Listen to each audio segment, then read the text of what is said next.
मिस्त्री बहुत अच्छा हो लेकिन बिल्डिंग मटेरियल खराब हो तो घर सुरक्षित नहीं होता। डॉक्टर बहुत अच्छा हो लेकिन दवा घटिया हो, शरीर सुरक्षित नहीं होता। इसी तरीके से शासक बहुत अच्छा हो, नियम कानून घटिया हो तो राष्ट्र सुरक्षित नहीं होता, किसी भी समस्या का स्थायी समाधान नहीं होता। मोदी जी बहुत अच्छे हैं, मेहनती हैं, ईमानदार हैं, देश के लिए कुछ करना चाहते हैं, लेकिन कानून तो घटिया है। ये 1860 का इंडियन पिनल कोड आज भी चल रहा है और ये इस कानून को मैकाले ने देश को गुलाम बनाने के लिए बनाया था। 1860 का जो आईपीसी है ये इस देश में भ्रष्टाचार खत्म करने के लिए नहीं बनाया था, अलगाववाद खत्म करने के लिए नहीं बनाया था, जिहाद खत्म करने के लिए नहीं बनाया था, न अपराध खत्म करने के लिए बनाया था।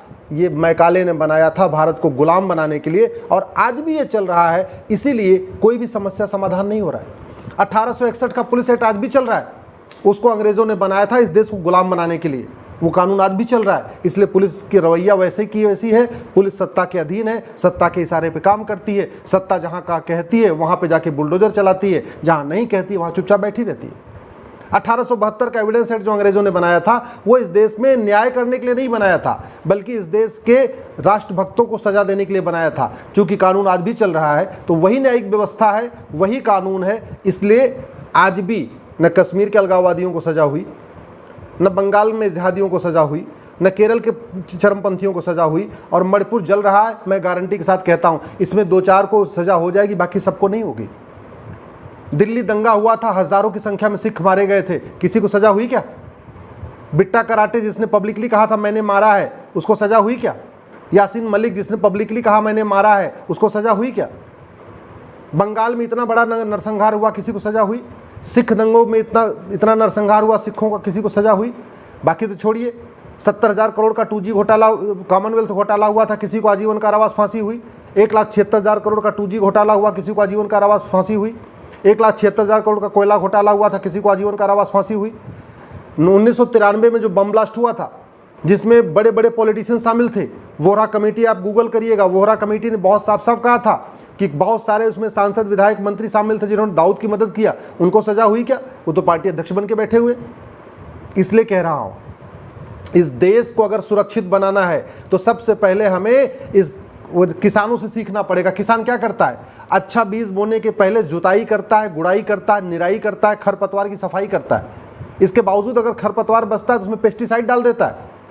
हमने वो काम नहीं किया। इसलिए आज देख लीजिए, जिनके पास 10-10 हज़ार करोड़ की बेनामी संपत्ति है वो पार्टी बना के बैठे हुए हैं, कभी बेंगलोर में मीटिंग कर रहे हैं, कभी मुंबई में मीटिंग कर रहे हैं, और संसद नहीं चलने दे रहे। अगस्ता वेस्टलैंड स्कैम था, सजा हुई क्या? नहीं हुई। वाड्रा का इतना बड़ा घोटाला था, सजा हुई क्या? नेशनल हेराल्ड में इतना बड़ा घोटाला, सजा हुई क्या? अब्दुल करीम तेलगी से लेके, जीप घोटाले से लेके और मैरीन घोटाले तक, आकाश में हुए घोटाले से लेके कोयला घोटाले तक, किसी को सजा हुई? नहीं हुई, क्योंकि इस देश में कानून का राज है और कानून महा घटिया है। इसलिए मोदी जी बड़े ईमानदार हों, मोदी जी बड़े मेहनती हों, मोदी जी भले ही बहुत बड़े राष्ट्रभक्त हैं, लेकिन जब तक कहते नहीं जुताई, गुड़ाई, निराई, खरपतवार की सफाई नहीं होगी, तब तक न कश्मीर की समस्या का स्थायी समाधान होगा, न बंगाल की समस्या का स्थायी समाधान होगा, न मणिपुर की समस्या का स्थायी समाधान होगा। जितने भी देश में अलगाववादी संगठन है सबको विदेशी फंडिंग होती है। हमने विदेशी फंडिंग के खिलाफ कठोर कानून बनाया नहीं, नार्को पॉलीग्राफ ब्रेन मैपिंग कानून बनाया नहीं कि इनका टेस्ट किया जाए और जो सच्चाई फटाफट पता चल जाए।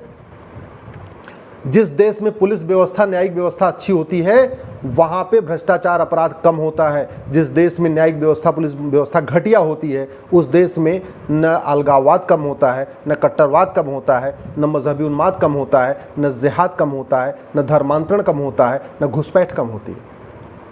जैसा घुसपैठ भारत में है ऐसा चीन में क्यों नहीं है? जैसा घुसपैठ भारत में है ऐसा फ्रांस में क्यों नहीं है? आपको क्या लगता है कि उनके नेता बहुत अच्छे हैं? नहीं, उनके नेता अच्छे नहीं हैं। उनके नेताओं को बहुत अच्छा भाषण देना भी नहीं आता है। हाँ, उनके नेता कानून बनाते हैं। फ्रांस और चाइना के नेता बोलते कम है, कानून बढ़िया बनाते हैं। हमारे देश में तो संसद में केवल बातें होती रहती हैं, तू मैं, आरोप प्रत्यारोप, नूरा कुश्ती, और जो आम जनता की समस्या उस पर कभी गंभीरता के साथ चर्चा होती नहीं। आपकी विधानसभा में या संसद में, लोकसभा, राज्यसभा, विधानसभा में भ्रष्टाचार के ऊपर चर्चा होती है? नहीं। लोकसभा, विधानसभा, राज्यसभा में न घूसखोरी पर चर्चा होती है, न जमाखोरी पर चर्चा होती है, न मिलावटखोरी पर चर्चा होती है, न कालाबाजारी पर चर्चा होती है। लोकसभा राज्यसभा में न मानव तस्करी पर चर्चा होती है, न नशा तस्करी पर चर्चा होती है, न सोना तस्करी पर चर्चा होती है। लोकसभा राज्यसभा में न ये जो विदेशी फंडिंग आ रही है हवाला के जरिए उस पर चर्चा होती है, न तो जिहादियों को फांसी देने के लिए कानून बनाने पर चर्चा होती है। ये मुकदमे 30 साल चलते हैं, 40 साल चलते हैं, इस पर चर्चा नहीं होती है। तो न्यायपालिका भी बेलगाम है, पुलिस व्यवस्था भी बेलगाम है। इसलिए मैं कह रहा हूँ, अगर वास्तव में आपको देश से प्यार है तो दल गुलामी छोड़िए, नेताओं की गुलामी छोड़िए। ये नेता और ये पॉलिटिकल पार्टियां 25 साल के बाद आपके बच्चों को बचाने नहीं आएंगे। और अभी मणिपुर में तो आपको दिख रहा है, जो कुछ मणिपुर में हो रहा है वो नागालैंड में भी हो रहा है, वो मेघालय में भी हो रहा है, वो सिक्किम में भी हो रहा है, अरुणाचल में भी हो रहा है, वो केरल में भी हो रहा है। और बहुत जल्दी जो आपने मणिपुर में देखा है ये आपको झारखंड में भी दिखाई पड़ेगा। आपने जो कुछ मणिपुर में देखा है या कश्मीर में देखा है आपको मेवात में भी दिखाई पड़ेगा। जो आपने मणिपुर में देखा है या आपने कश्मीर में देखा है, बंगाल में देखा है, असम में भी दिखाई पड़ेगा और गुजरात के भुज और कच्छ में भी दिखाई पड़ेगा। 300 तहसीलों की डेमोग्राफी बदल चुकी है। जो हमारे भारत के बॉर्डर के एरिया है 300 तहसीलों की डेमोग्राफी बदल चुकी है। घुसपैठियों को क्यों नहीं उनके ऊपर एनएसए लगाया जा रहा है? हमने आज तक न घुसपैठ को देशद्रोह घोषित किया, न धर्मांतरण को देशद्रोह घोषित किया। तो घुसपैठी भी आराम से रह रहे हैं, धर्मांतरण कराने वाले भी आराम से रहे। मैं आपको गारंटी के साथ कहता हूँ, ऐसा कानून बनाया जा सकता है कि घुसपैठिए भारत में आना तो छोड़िए, जो भारत में है ये अपने आप भाग जाएंगे। बिना एनआरसी किए घुसपैठिए भाग जाएंगे, मैं गारंटी के साथ कहता हूँ। केवल नार्को पॉलीग्राफ ब्रेन मैपिंग कानून बना दिया जाए, घुसपैठियों की 100% प्रॉपर्टी जब्त करने और कम से कम 20 साल की सजा देने के लिए कानून बनाया जाए। घुसपैठ को देशद्रोह घोषित किया जाए, घुसपैठ को राष्ट्रीय सुरक्षा के लिए खतरा घोषित किया जाए, घुसपैठ को राष्ट्रीय अखंडता के लिए खतरा घोषित किया जाए, घुसपैठ को एक ऑर्गेनाइज्ड क्राइम घोषित किया जाए। जैसे ही इसको घोषित कर देंगे घुसपैठियों पर एनएसए लगना शुरू हो जाएगा, घुसपैठियों पे यूएपीए लगना शुरू हो जाएगा, घुसपैठियों के ऊपर गैंगस्टर एक्ट लगना शुरू हो जाएगा, घुसपैठियों को 100% प्रॉपर्टी जब्त होना शुरू हो जाएगी, घुसपैठियों को 20 से 50 साल सजा मिलना शुरू हो जाएगी। 2-4 को सजा दीजिए, बाकी अपने आप रोहिंग्या म्यांमार भाग जाएंगे और बांग्लादेश भाग जाएंगे। कानून बनाना पड़ेगा। धमकी देने से, तूतू मैं करने से, आरोप प्रत्यारोप करने से, नूरा कुश्ती करने से, कैंडल मार्च करने से न घुसपैठ खत्म होगी न धर्मांतरण खत्म होगा। ऐसा कौन सा राज्य है नहीं है, ऐसा कौन सा राज्य है भारत का जहाँ घुसपैठिए नहीं है और जहाँ धर्मांतरण नहीं हो रहा है? यूपी में धर्मांतरण हो रहा है, पंजाब में धर्मांतरण हो रहा है, बिहार में धर्मांतरण हो रहा है, बंगाल में धर्मांतरण हो रहा है, असम में हो रहा है, नॉर्थ ईस्ट तो पूरा ऑलरेडी कन्वर्ट हो ही चुका है, छत्तीसगढ़ में धर्मांतरण हो रहा है, उड़ीसा में धर्मांतरण कहाँ नहीं हो रहा है? और एक बात और ध्यान रखिएगा, जब ये आगजनी होगी, जब दंगा होगा, जब जिहाद बढ़ेगा, जब मजहबी उन्माद बढ़ेगा, जब आतंकवाद बढ़ेगा, कोई नेता नहीं मारा जाएगा, मारे जाएंगे आप और हम, मारा जाएगा आपका परिवार, हमारा परिवार, जलेंगे आपके बच्चे और हमारे बच्चे।